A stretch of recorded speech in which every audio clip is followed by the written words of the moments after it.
시청자 여러분 안녕하십니까? 신은균의 국방TV 시큐리티 뉴스입니다. 오늘도 잠시 휴가 중인 신은균 대표를 대신해서 시큐리티 뉴스 진행을 맡게 된 편집국장 이루입니다.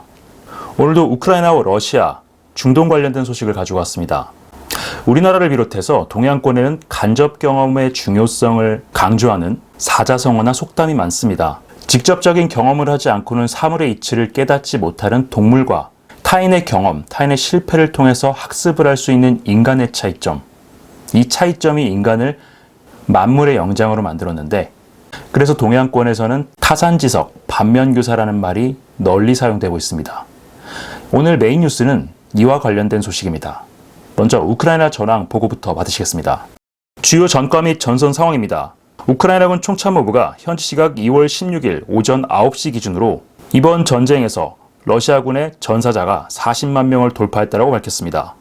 현재 아우디오카 지역에서 가장 격렬한 전투가 벌어지고 있는데 하루 동안의 전투에서 23대의 전차와 39대의 장갑차, 21문의 야포가 파괴됐습니다. 우크라이나군은 적의 공격을 격퇴하고 있다, 상황이 통제 가능하다라고 이야기하고 있지만 현재 아우디오카 상황을 보면 며칠 내로 이 아우디오카가 러시아군의 수중에 떨어질 것 같습니다. 유럽 각국이 우크라이나에 드론 100만 대와 지뢰 제거 장비를 공유하기로 합의했습니다.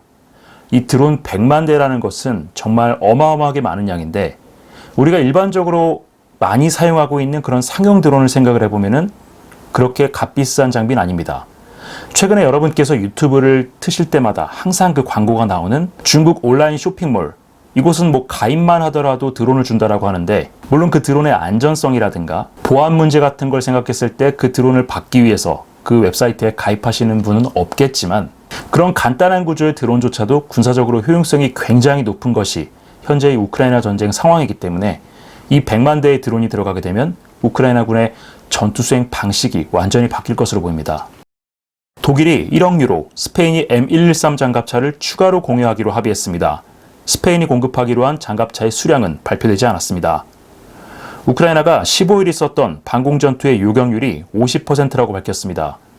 순항미사일과 탄도미사일, 그리고 북한의 KN-23 미사일이 섞여서 들어왔는데 전체적인 미사일에 대한 요격 확률이 50%를 넘지 못했습니다.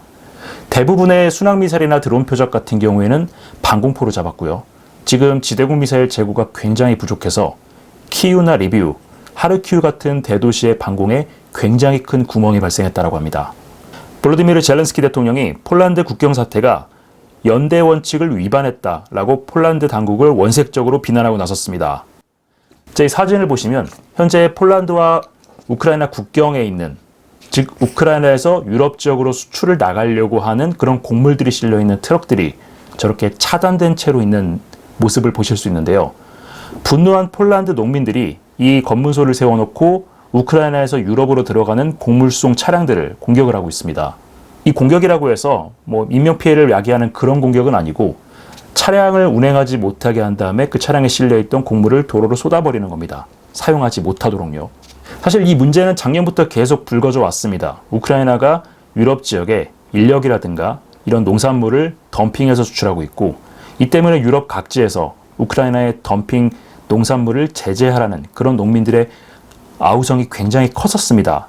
작년 총선에서 바뀐 폴란드 신임 총리는 이 농민들을 지지 기반으로 삼고 있었기 때문에 우크라이나에 대해서 제재를 할 줄 알았는데 제재를 하지 않고 이런 농산물들을 계속 수입할 수 있게끔 해주니까 결국에는 농민들의 분노가 폭발한 것 같습니다. 연대의 원칙도 중요하긴 하지만은 폴란드도 결국에는 폴란드 국민들, 폴란드 납세자들이 낸 세금으로 돌아가는 나라이기 때문에 폴란드 정부 입장에서도 이 농민들의 아우성에 좀 더 귀를 기울여야 할 필요가 있을 것 같습니다. 러시아가 지난해 사망설이 돌았던 흑해함대 사령관을 해임한다라고 발표했습니다. 해임 사유는 최근 잇따라 발생한 군함 격침 사건의 책임을 묻는다였습니다.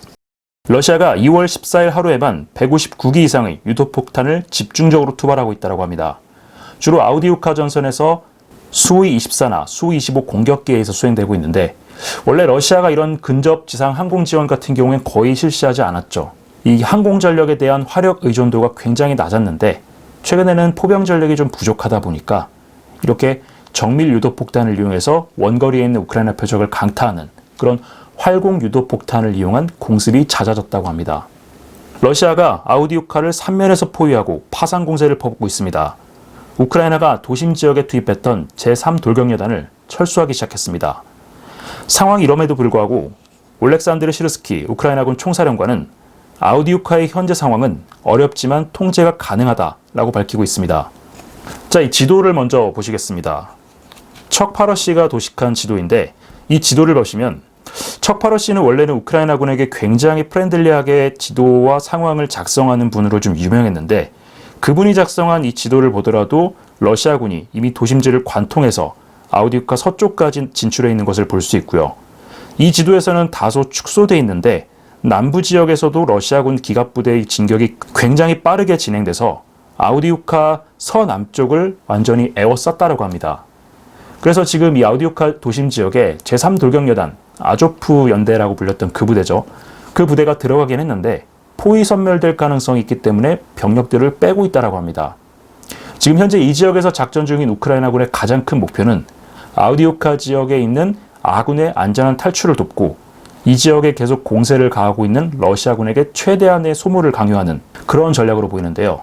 미국 전쟁연구소 ISW가 이렇게 지적을 했습니다. 우크라이나 입장에서는 아우디우카를 뺏기더라도 전략적이거나 전술적인 측면에서 손해볼 곳은 없다. 러시아 입장에서도 마찬가지로 전략적이거나 전술적인 이해를 기대할 수는 없지만은 3월 달에 있을 러시아 대선, 이 대선의 정치적인 선물로는 그만일 것이다. 근데 맞는 말이죠. 이 아우디우카는 우크라이나에게 있어서 사실 그렇게 크게 전략적인 가치가 없는 곳입니다. 왜 이렇게까지 이렇게 큰 피해와 물자와 장비 손실을 감수하면서까지 방어전을 수행을 하는가 조금 의아하긴 했는데 이 아우디우카 전투가 끝나고 나면 우크라이나와 러시아 양쪽에 전략적 예비대가 좀 여유가 생기게 됩니다. 네, 현재 아우디우카 지역에 우크라이나군과 러시아 양쪽의 주력 부대가 전부 집결해 있습니다. 그런데 이 지역의 전투가 끝나고 나면 양측 모두 여기에 투입됐던 예비대들을 뒤로 뺄 수가 있습니다. 우크라이나는 이걸 가지고 최대한 전력을 보존했다가 나중에 F-16이라든가 미라지 2000 같은 전투기가 들어오면 그때 이 전력과 같이 묶어서 반격 작전에 투입할 준비를 해야 되는데 문제는 러시아죠. 러시아가 아우디우카 지역을 점령하고 여기에 투입했던 병력들을 빼내서 지금 쿠피안스크라든가 크레미나 지역에 제6연합군이라든가 제1근위전차군이 대규모로 집결을 하고 있는데 이 전력들과 함께 묶어서 전략적 예비대로 사용할 경우에 이 집단군 규모의 대규모 부대가 어디로 갈지 우크라이나군 입장에서는 알 수가 없습니다. 쿠피안스크나 크레미나 지역에서 그대로 서진을 시도할 가능성도 있고요. 이 아우디우카 지역에서 계속 위로 올라가서 도네츠크 지역을 횡으로 관통할 가능성도 있습니다. 물론 지금 현재 전황이 크게 악화되어 있는 헤르손 지역에 투입할 가능성도 있고요. 그렇기 때문에 이 아우디우카 전투는 조만간 끝나겠지만 우크라이나군의 진짜 도전은 이제부터 시작이다 라고 말씀을 드릴 수 있을 것 같습니다. 물론 지금부터 4월까지는 라스푸티차 기간이기 때문에 러시아군도 대규모 병력을 집결시켜서 이 기간 중에 공세를 하긴 좀 어려울 겁니다. 아마도 이 아우디우카 전투가 3월 전에 끝나고 나면 3월과 4월 기간 중에 러시아가 전력을 재정비해서 동부전선이나 남부전선에서 이번 전쟁의 승패를 가를 결전을 시도하지 않을까 싶습니다. 다음으로 중동 지역 소식입니다. 이스라엘군이 칸 유니스 지역에 대한 작전을 마무리하는 단계에 들어갔습니다. 이 과정에서 공수부대원으로 알려진 전사자 2명이 추가돼서 현재까지 누적 전사자는 234명이 됐습니다. 윌리엄 번스 미 CIA 국장이 15일에 이스라엘 내각과 정보기관 수장들을 면담을 했습니다. 카이로 인질 협상이 엎어지고 나서 이스라엘에게 책임을 묻겠다고 하면서 여기 들어와서 모사드 국장, 신베트 국장 이런 사람들을 만나서 이야기를 했다라고 하는데 사실 이 협상이 결렬된 가장 큰 원인은 하마스에게 있죠. 근데 하마스에게 압박을 가하지 않고 이스라엘한테 너희 왜 협상 테이블에 나오지 않았느냐 이렇게 따지러 갔다라고 하는데 분위기는 그렇게 좋지 않았다라고 합니다.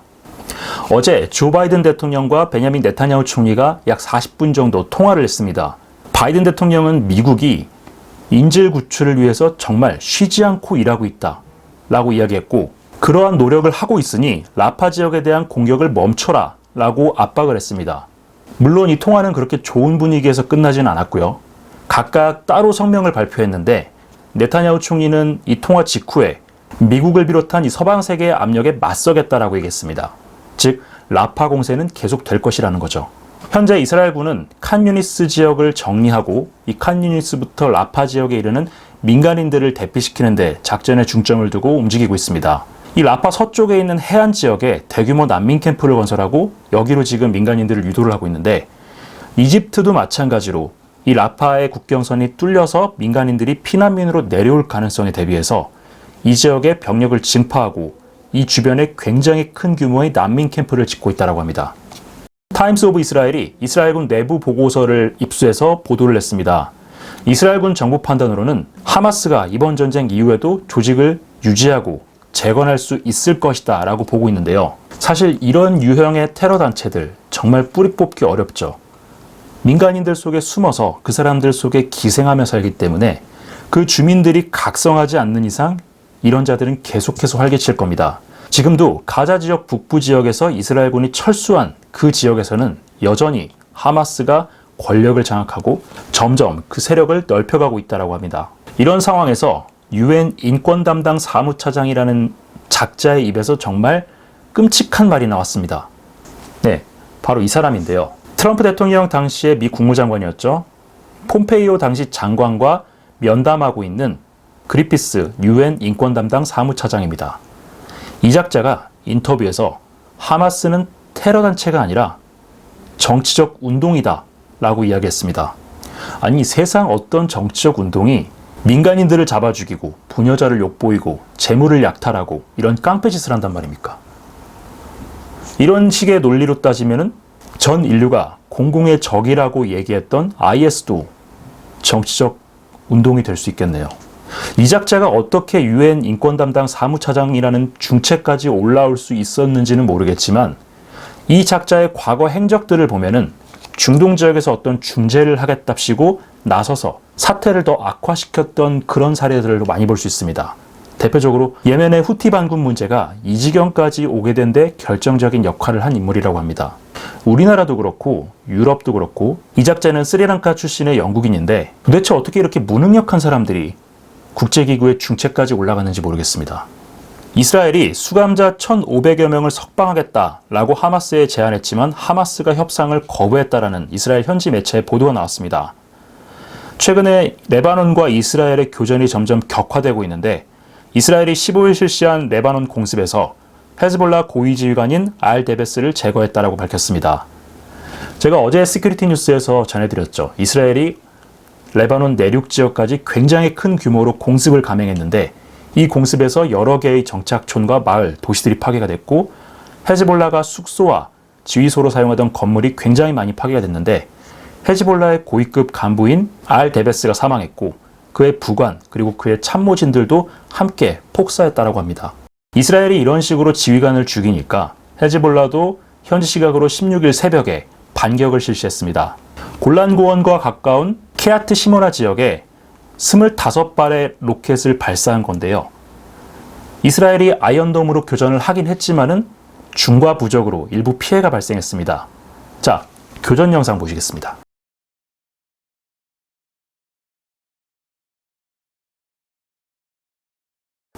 후티가 아덴만에서 영국 소유의 벌크선을 대한미사일로 공격을 했다는 소식입니다. 물론 대한미사일로 공격을 하긴 했지만은 피해는 발생하지 않았고요. 공격을 받은 리카비토스호는 현재 안전하게 국제공역으로 이동 중이라는 소식입니다. 오늘의 메인 뉴스입니다. 러시아 전국이 그야말로 펑펑 터지고 있습니다. 우크라이나군의 사보타주 공작이 강화됐기 때문인데 어떤 내용인지 보시겠습니다. 다음 달 치러지는 러시아 대통령 선거를 앞두고 전국 각지에서 연이어 발생하고 있는 사보타주 공작으로 러시아 민심이 크게 술렁이고 있습니다. 방산업체는 물론 에너지 인프라, 정부 선전 매체까지 공격을 받아 박살나고 있습니다. 각지에서 펑펑 터지는 러시아 내부 상황을 보면서 이것이 남의 일만은 아닌 것 같아 우려가 커지고 있습니다. 최근 전선 상황이 악화되면서 국면을 전환하기 위해 러시아 본토 대도시들에 대한 사보타주 공작을 크게 강화하고 있는 우크라이나가 방산업체와 에너지 인프라 시설, 심지어 모스크바 한복판에 있는 정부 선전 매체 본부까지 공격하고 있다고 러시아어권 오신트 소식통들이 2월 16일 리포트했습니다.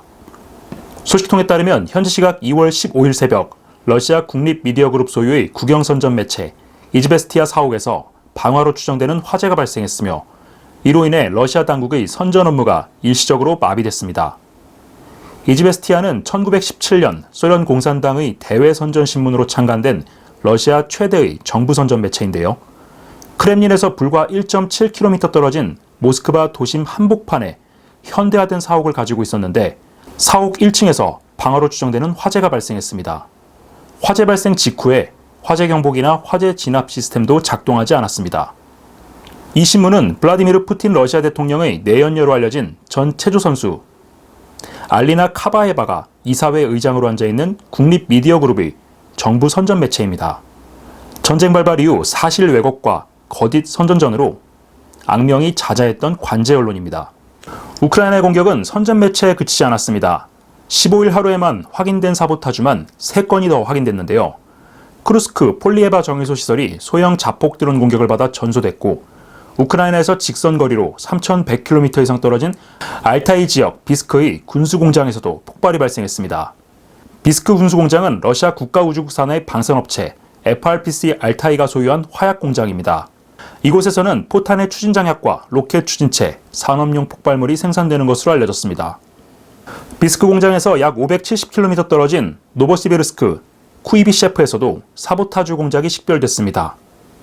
우크라이나 공작원들은 낮 기온 영하 16도, 밤 기온 영하 27도의 혹한이 계속되는 이곳에서 난방용 파이프라인을 공격해 쿠이비셰프 일대를 혹한의 고통에 몰아넣었습니다. 소규모 공작 부대와 러시아 현지 협력자들, 드론 등을 이용한 이러한 공작은 러시아 대선이 가까워질수록 더 격렬해질 것으로 예상되는데요. 상당한 수준의 주민 통제가 이루어지는 권위주의 국가인 러시아에서조차 심각한 문제가 되고 있는 사보타주 공작. 과연 우리나라는 안전할 수 있을지 묻고 싶습니다. 자, 며칠 전에 러시아 ICBM, SLBM 그리고 이스칸데르 미사일을 생산하는 공장에서 폭발 사고가 발생했죠. 이 폭발 사고가 발생했던 당일 우랄 산맥부터 흑해 연안의 노보로시스크 지역까지 그야말로 동시다발적인 폭발 사고가 발생했습니다. 대부분 우크라이나군의 사보타주 그리고 드론 공격에 의한 것이었는데 이번에는 모스크바 그리고 우랄 건너편에 있는 알타이 지방까지 공격의 대상이 됐습니다. 자, 이 불타고 있는 건물은 모스크바, 그것도 크렘린에서 직선거리로 1.7km밖에 떨어지지 않은 이즈베스티아의 사옥입니다.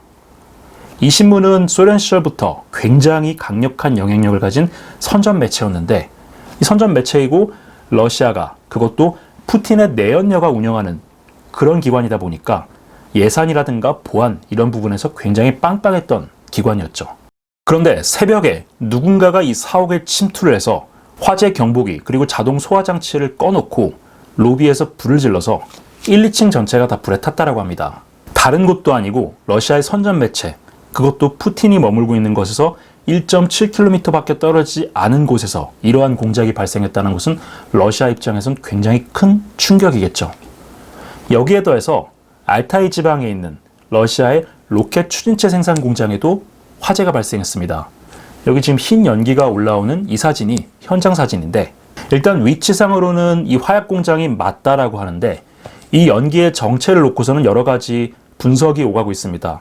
일반적으로 화약이 폭발했을 때는 이런 하얀색 연기가 아니라 검은색 연기가 함께 나는데 지금 여기서는 일반 수증기 뭉치 같은 그런 뭉게구름 같은 이런 연기가 나오고 있기 때문에 폭발이 아닌 단순 화재다. 온갖 종류의 분석이 나오고 있습니다. 그럼에도 불구하고 이 화재가 사보타주에 의한 것이라는 분석에는 이견이 없습니다. 자, 그리고 잠깐 영상을 하나 보고 가시겠는데요. 자, 이 영상을 보시면 도로 옆에 깔려있는 파이프라인에서 연쇄적으로 폭발이 일어나면서 엄청난 압력의 물이 연기처럼 뿜어져 나오고 있습니다. 난방용 온수를 공급하는 배관인데 이게 폭발하면서 마치 영화에서 특수 효과를 틀어놓은 것처럼 이렇게 콱콱콱 터지고 있는 겁니다. 지금 이 지역은 야간에는 영하 27도, 체감 기온은 당연히 영하 30도를 넘어가겠죠. 엄청나게 추운데 온수가 없다. 엄청난 혹한에 시달린다는 얘기죠. 러시아 전국에서 이러한 사보타주, 특히 에너지 인프라라든가 이런 언론사를 겨냥한 사보타주가 계속되면 주민들은 불안할 수밖에 없습니다. 푸틴 대통령이 사실 굉장히 강력한 보안 조직, 치안 조직을 가지고 있고 그것으로서 주민들을 찍어 누르면서 너희들을 안전하게 해주겠다. 이렇게 선전을 해왔는데 지금 이러한 사보타주들을 거의 막지 못하고 있다 보니까 푸틴 대통령의 리더십에 스크래치가 나고 있다는 거죠. 물론 푸틴 대통령은 3월 달에 치러질 대선에서 자신에게 도전장을 내밀 만한 모든 정적들을 다 제거해 놓은 상태고, 지금 관제 매체들의 지지율 조사를 보면은 90%를 넘어가고 있기 때문에 이런 사보타주가 러시아의 차기 대통령을 결정하는 데 있어서 어떤 영향을 미치지는 않을 겁니다.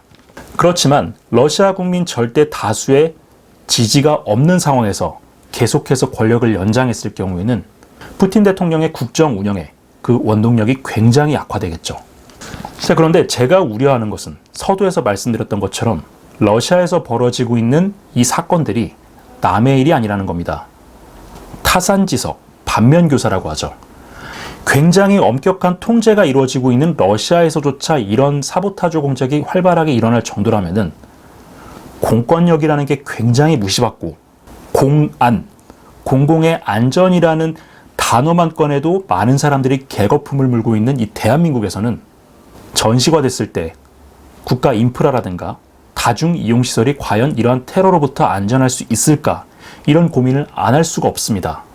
실제로 우리나라에서는 유사시에 북한을 돕기 위해서 국내에서 스스로 봉기해서 경찰서를 털고 해와 전화국을 파괴하고 에너지 인프라를 파괴하고 이런 사보타주 공격을 기획했던 작자들이 있죠.